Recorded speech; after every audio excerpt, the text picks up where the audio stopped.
Right, so distributors. Who knows what a distributor is? Right, so we're going to talk about distributors. So there are three different types of participants that have obligations in the code to actually update the registry. First one is the distributor itself. So let's just look at who they are. The code says that a distributor is someone who supplies line function services to a consumer. So basically it's someone who owns a bit of network, a bit of line that actually connects to a customer installation. Now that is actually quite a wide-ranging definition, and we're going to go through and we're going to have a look at some different network types in a few minutes to actually discuss perhaps a bit deeper the concept of what a distributor actually is. But we regulate distributors for what they must do actually around the point of connection and recording it and ensuring it's placed into the registry itself. We don't regulate them for electrical safety. That's covered under the electrical safety regulations itself. So distributors have some obligations from us. They have a lot of obligations actually from other regulatory bodies. But effectively, a distributor in the code is someone who owns or operates a local network or a embedded network. So we just use the term network, so we just need to explain what a network is. A network is just a system of lines that supplies electricity actually to someone else. So we've got different types of networks. We have the grid as a network, and they have their obligations within the code. We have what we call local networks, and local networks are actually networks that are directly connected to the grid. So Wellington Electricity here is directly connected to the grid at multiple points, so they are actually a local network. A secondary network is a network that is connected to another network that is connected to the grid. Now we call it a secondary network because it's not directly connected to the grid, it's indirectly connected actually to the grid. But then to make matters worse, we also have another type of network that we call islanded networks. And islanded networks are networks that are not directly or indirectly connected to the grid. An example might be Chatham Islands, Stewart Island, Haas Network, even Scott Base is actually an islanded network because they supply one other consumer, McMurdo Sound. So technically, under the definitions that we actually have, they're all actually islanded networks. Now, we don't regulate islanded networks at all. In terms of the code, we only regulate networks that are directly or indirectly connected to the grid. So we regulate local networks, we regulate secondary networks. And then the question comes up, okay, well, what's a secondary network? To complicate matters further, and we are looking at secondary networks as well, there are three different types of secondary networks. The first one is what we call a customer network. Now, if you looked at the registry, you don't know from the registry that you're connecting a customer network. And a customer network could be something like we have actually shown here. And I've shown a line diagram here, so I'll just explain that. We have the grid sitting here. Connected to the grid, we have some of Ian's lovely meters for a grid exit point. And then connected to that grid exit point, we have a local network, which in this case I've said is actually Orion. So ORON is actually Orion's four-letter participant identifier. Connected to Orion, we have an ICP identifier, which is where the registry stops. But what we might find is that ICP identifier, that connection, represents a mall. And sitting behind the mall is a lot of different shops, each with their own meter actually on them. Now, these consumers within a customer network have no ICP identifier, there is no transparency of information on them within the registry, they have no choice of retailer. All that can happen on a customer network is anyone sitting connected within that network must buy electricity from the mall owner. So we call a customer network a network where there are customers who have no choice of retailer.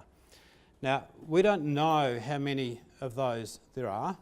There are probably thousands of them actually through the country. But as far as the registry goes, the code obligations actually stop at that particular point there. So a customer network is a secondary network, no transparency in the registry. As far as you're concerned with your market activity, you don't, at the moment, actually care if that's a customer network or not. Any questions? Now, there can be another variation. If we took the same example, so we've got Orion connected to the grid here, and we've got a mall that's connected here, and we've got customers connected to that mall network, this network owner may agree with this mall owner to put ICP identifiers on all of those customers.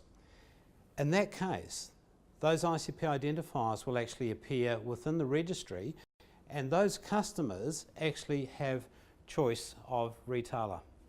So they're free to actually choose retailers and actually switch. To all intents and purposes, when you look on the registry at a connection like this, you wouldn't know the difference between a customer connected in that manner to a customer actually directly connected to the Orion network. The complexity is already handled for you. You'd switch them exactly the same as you would an ICP actually on the local network itself.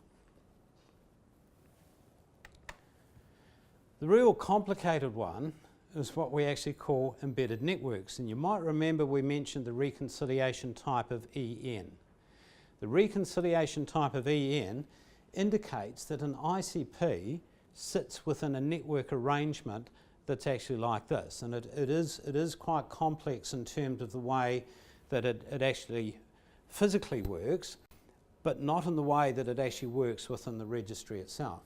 So we've used the same example. We've got Orion here, and we've got a mall connected to Orion.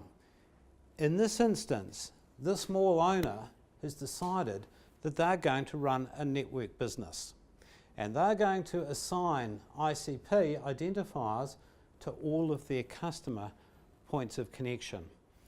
Within the market processes, we say, okay, that's the same as a local network that is reconciled to a meter here, and the market processes actually make that meter look like it's actually way back here in terms of purchasing electricity.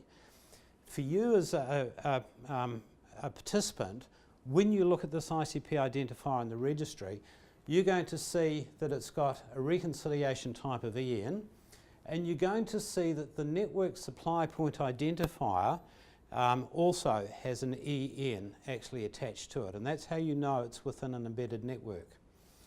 In order to trade, if you're a retailer and you wanted to trade that ICP identifier, you should have an arrangement with the mall owner here. The code doesn't require you to, but you actually should.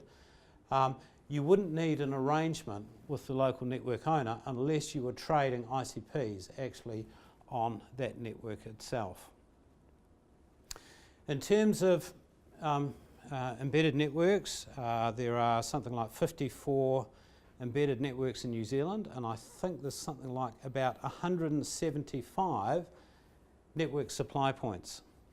And when you consider that there's only 29 local networks but 54 embedded networks, there is quite an imbalance in the numbers. Kate over here is actually looking into secondary networks at the moment, and we're going around talking to a lot of people about the efficiency of the current market arrangements actually for them. So, any questions?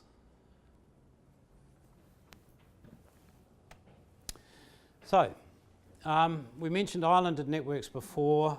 They're not directly or indirectly connected to the grid. They don't have ICP identifiers. Customers do not have choice of retailer within an islanded network, and there's no code obligations actually apply to those networks. So in terms of who we say is a distributor, the person who we say is a distributor in the code is a network owner who is a local or operator who is on a local network, or a network owner or operator that is within an embedded network. So those two are the only two that we actually regulate within the code and who we consider to be a distributor. So what do distributors do? Well, they approve connections to their installation, to their network. Just because a customer wants to connect, they actually can't connect. They co-approve the first time energisation of an ICP. And when you read through the code, and it was in the code and in the EGRs, the electricity governance rules that predate the code actually as well, and even within Maria, which is a very original market document, the retailer is the person who must authorise the energisation of an ICP. So a distributor has a say on the first time energisation, but subsequent to that, they can only de-energise an ICP for safety reasons. The retailer is the party that must authorise any subsequent energisation or de-energisation of an ICP. They must identify ICPs, and an ICP is that physical connection point between a customer's installation and a network or a distributor's network, and for every ICP they must, and the word is must in the code, create an ICP identifier within the registry. And the registry sets very strict time periods in which they must actually do it. One important thing to remember too is that the registry is a historic record. It's not a real-time data flow management tool, it's just a historic record. And we have set time periods for things to actually happen, which makes some areas a little bit messy, but there is actually no choice actually around it. So a distributor will create an ICP identifier. They will create it at a status of new, which Jeff will show you shortly. When you fill in certain information, it automatically moves to ready. Now, if you're a trader and you want to trade that ICP, you can't claim that ICP until it's actually at the ready status. So the trader is very dependent on the distributor doing what they should be doing and creating the ICP and populating records. Once an ICP identifier is created, the distributor becomes responsible for actually maintaining it. So there's certain obligations within the code. It's in Schedule 11.1, Clause 7. It says, hey guys, all these fields here you're now responsible for. If anything changes, you must update it within a certain period of time. And when the registry receives an update from a distributor to any information that they're required to update, the registry says, fantastic, okay, well this record's changed. The meter owner and the retailer has an interest in this information, and they will automatically receive notifications from the registry of the change. Now if you look at DM020 and the registry functional specification, it actually sets out all the fields in there that the distributor is actually responsible for updating. And there are quite a few. Distributors also authorise warranted persons, and if you read the use of systems agreements, and you'll see that there is reference actually to a warranted person. A warranted person is someone that a distributor actually allows to do connections actually to their network. So a retailer, if they want a new connection to a distributor's network, they can't just go to Ron BT Electrical and say, oh okay, I want to get a new connection. They must actually go to a warranted person that the distributor actually permits to do that connection. Like we're saying, they must energise the ICP, but on the first time they do require the distributor's approval because the distributor is responsible for the safety of connections to their network. They may de-energise an ICP for safety reasons. So if a distributor considered that my house was unsafe because it's on fire or something else like that, they can actually disconnect it. They don't need the retailer's consent, but for anything else they actually do. Once an ICP is in the registry, it's there forever. Once you're a participant on an ICP, and if you're, say, a trader and you voluntarily accept an ICP, or if you're a metering equipment provider and you voluntarily accept an ICP for an ownership period, you retain the code obligations forever, unless the ICP is decommissioned, which means it's actually removed from registry processes, or another participant takes over that role from you, which is what we actually call switching. Some distributors on embedded networks are also what we call reconciliation participants. We won't go into that actually at the moment, but there's a whole raft of other obligations that actually flow off into various other places within the markets that distributors must comply with. But one of the key issues is clause 11.2 of the code. And if you have a look at it, and it affects all participants, it says as soon as you're aware that information is incorrect, you must correct it, which is why all of you who are traders that approach distributors and tell them that address information is incorrect, or you go to the MEP and tell them that metering information is incorrect, they should be immediately correcting that information at the earliest possible instance. If they don't, it is a code breach. You should go along and actually then have a chat to our investigators about the issue. So we mentioned notifications, and that was all I was just going to quickly cover on distributors. Any questions on distributors? Great, thank you.